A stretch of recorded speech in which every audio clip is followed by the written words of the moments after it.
Hello, ham radio operators and electronics enthusiasts the world around. I'm Dave Casler, amateur radio call sign KE0OG, here with another episode of Ask Dave. Today we're going to talk about something that is kind of more historical than current, and that is the regenerative receiver. This is how receivers were built in the 20s and into the start of the 30s before the tuned radio frequency and then the super heterodyne receiver took over. The super het receiver, by the time it reached the public eager for radios, was quite easy to tune. That's not quite true for the regenerative receiver. The problem back then was tubes that were available were expensive and didn't have very high gain. So someone came up with the idea that maybe if they took that RF signal and fed it back through the amplifier a few hundred times, maybe it would be stronger. So this brings us to the regenerative receiver, which uses a very small parts count to do a credible job of receiving. In fact, MFJ made a kit out of this, and I have one, and I'm going to show that to you today. Before I do that, I'd like to make just a little bit of a plug for my channel. If you would go to patreon.com/KE0OG, you can help support this channel financially. This is all I'm asking. This is a stack of 8 quarters. Just that right there. That's $2. If you can afford $2 a month, please sign up for our lowest level on Patreon, and that's the Electron level, and it will be just $2 a month. That may not seem like a lot to add to channel funds, but as it turns out, if everybody were to do that, it really would make a difference. So please consider it. Now, I'm not trying to force you into it, because I know that there are people out there who really can't afford 8 quarters a month, and a lot of hams who are nursing homes and so on can't. Fine, thank you. Welcome to the channel. I'm glad to have you. But if you can afford $2 a month, or if you want to get a discount, you get a discount if you pay a year at a time.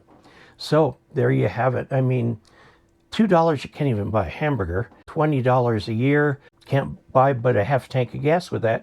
I'm not asking very much. Okay, end of advertisement. Now let's look at regenerative receivers. This idea came from the fertile brain of a guy by the name of Edwin Armstrong. In fact, he patented this while he was still in college. I have a copy of that patent right here. This was dated 1914. This has all the usual turgid prose of a patent. I know all about that because I've got 2 patents myself. It's so much fun to fill all this stuff out. So let's take a look at how regenerative receivers work. This is Edwin Armstrong in his Signal Corps days in World War I. He did serve there. He served with distinction. He invented the regenerative receiver, the super heterodyne, and FM. He created FM, also very fertile brain. Unfortunately, he wasn't that nice of a guy that everybody liked to buddy up with, and so he got kind of short shrift throughout the whole thing here. There were people, of course, who immediately challenged his patents, and he didn't have much money to defend them. But anyway, that's a story for itself. You can read all about him in Wikipedia. This is what a 1920s era regenerative receiver would look like. Note that it's built on a board, 1 tube, and here your phone connection with the little phone stock clips, 3 volts applied here for the filament for the tube, and 45 volts applied here. You could get 45 volt batteries.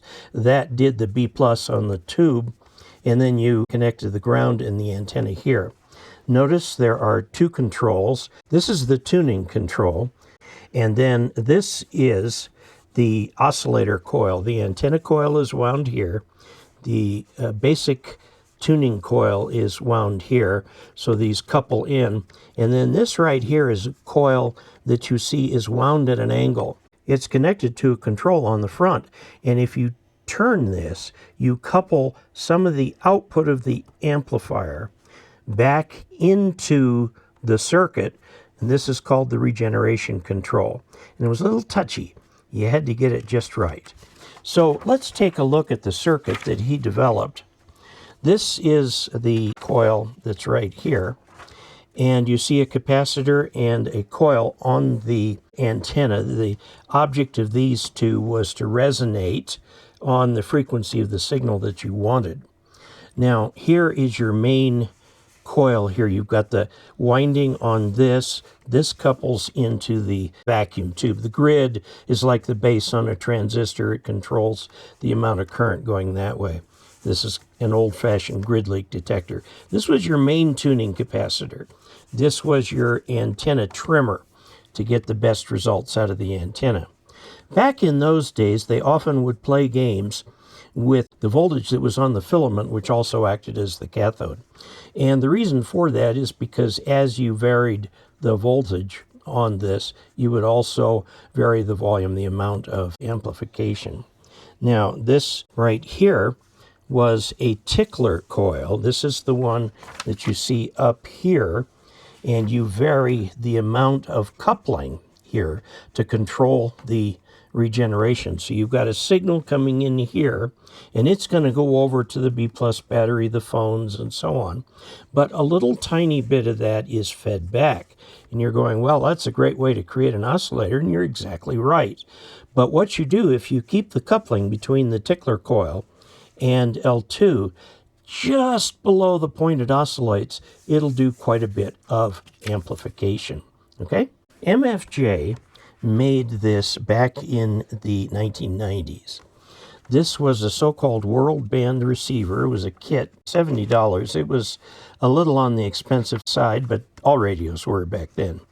This is a kit. It has a band switch, a tuning dial, the amount of regeneration, and then a volume control for the amplifier.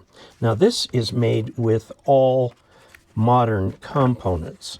Here's your band switch, here's your main RF amplifier, and over here you've got where you mix in this to create the feedback to give you the regeneration. This is entirely an audio amplifier.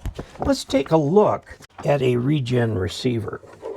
This is the regenerative receiver right here.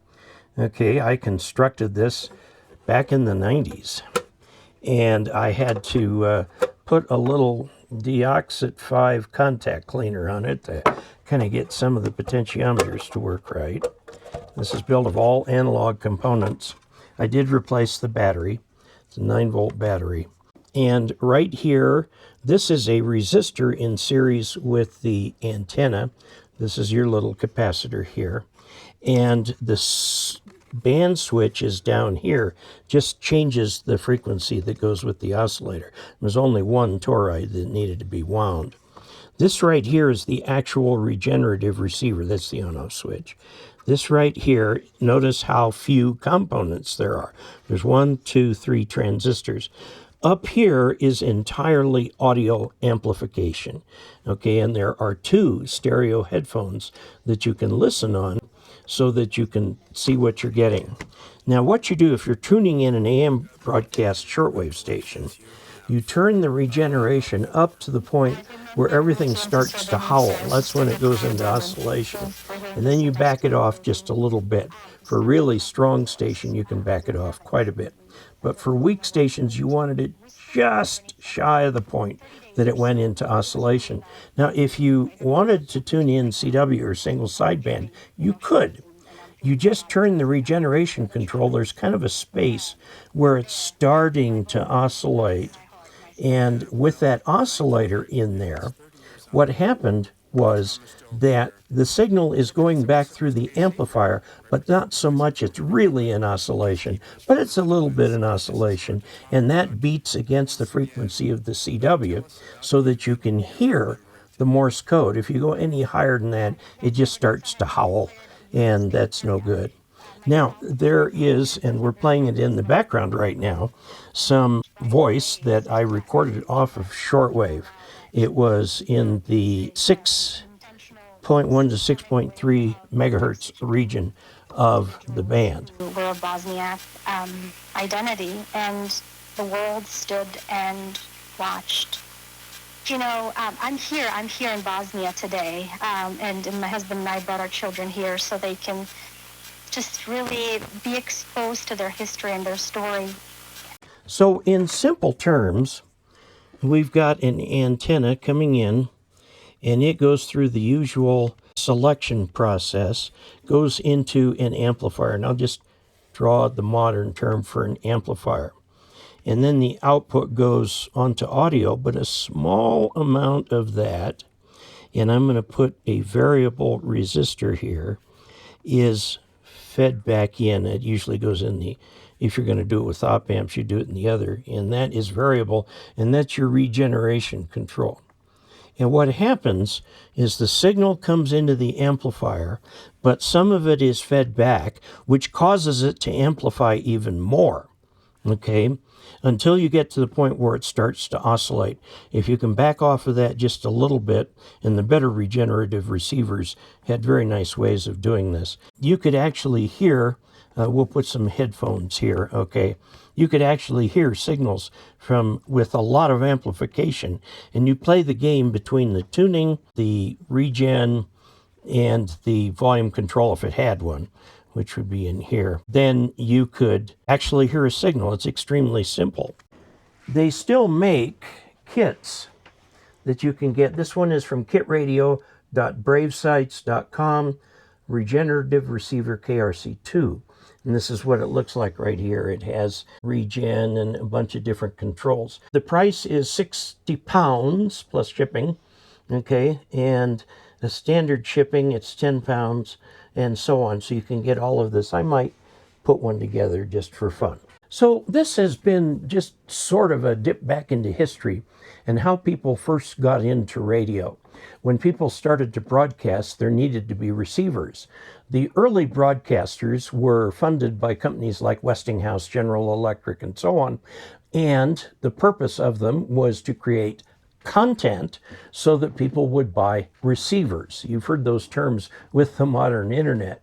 In fact, the genius of YouTube is they're just a platform to host things. And people, like me and you, generate content. And that's what gives those sites their value, is all the different kinds of content. But back then, they were getting to a point where they weren't selling enough receivers. They needed something to make more money. Hence was created advertising. At first, they would sell like an entire half hour to an advertiser. And the advertisers learned quickly that if they wanted to get people to listen to their radio shows, they'd have to get major talent. So they went to a phenomenon that doesn't exist anymore in the US called vaudeville. Vaudeville were entertainers that would go from city to city to city to city and put on shows.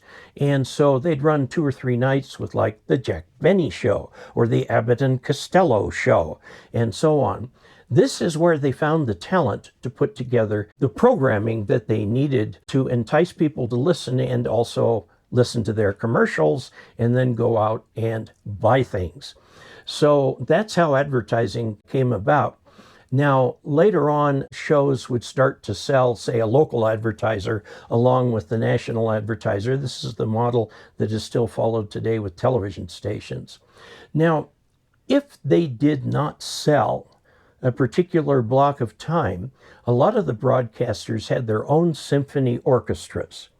And these would create a program that would be in place of the half hour they didn't sell, whatever it might be.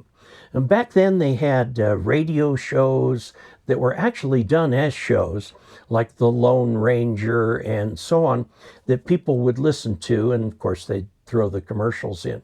Now there was one radio announcer early on who was not convinced that what he was saying over the radio was making a difference, that very many people heard it. So he asked people to buy a postcard, they cost about a penny back in those days, and tape to it a dime and send it to a charity that he named. And he thought they might get 50 or 100. They got thousands upon thousands of dimes. And to that day, this charity is called the March of Dimes. And it comes from that particular, what was intended as a stunt or promotion. It showed the impact of radio. There were hundreds of thousands of people listening in all the big cities. And They would have their radio receivers. It cemented the idea of radio as a good idea. And most of those early radio receivers were regenerative receivers. Now, I'll tell you an interesting story. A regenerative receiver, remember, it's almost an oscillator. Now, if you wanted to receive Morse code, you had to put it in the position where it just started to oscillate. So you had a little low power oscillator in that radio. And guess what that did? That oscillator signal went back out the antenna, up into the antenna, and out into the air. In an area with many regenerative receivers, that could be a problem.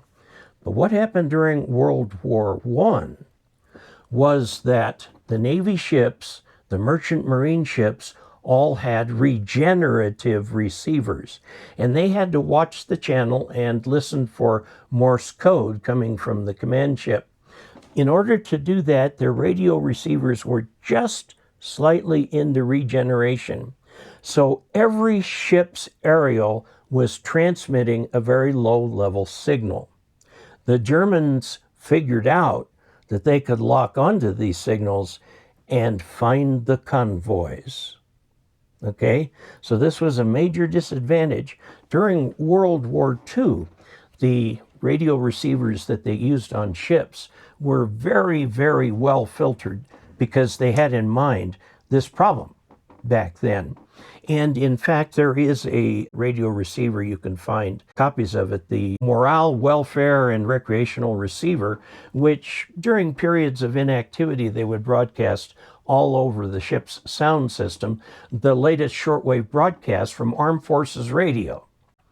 And they would put out on the air, and they'd have top-level performers performing. And this was a way of keeping up morale on the ships. Some collectors got hold of one of these radios and measured the amount of backfeed that came out, and it was like 0 because they couldn't leave a receiver operating to put out any backfeed signal that could lead enemy submarines to their ship. So, just a little bit of history to go on there. So don't forget, patreon.com/KE0OG. And until we next meet, 73.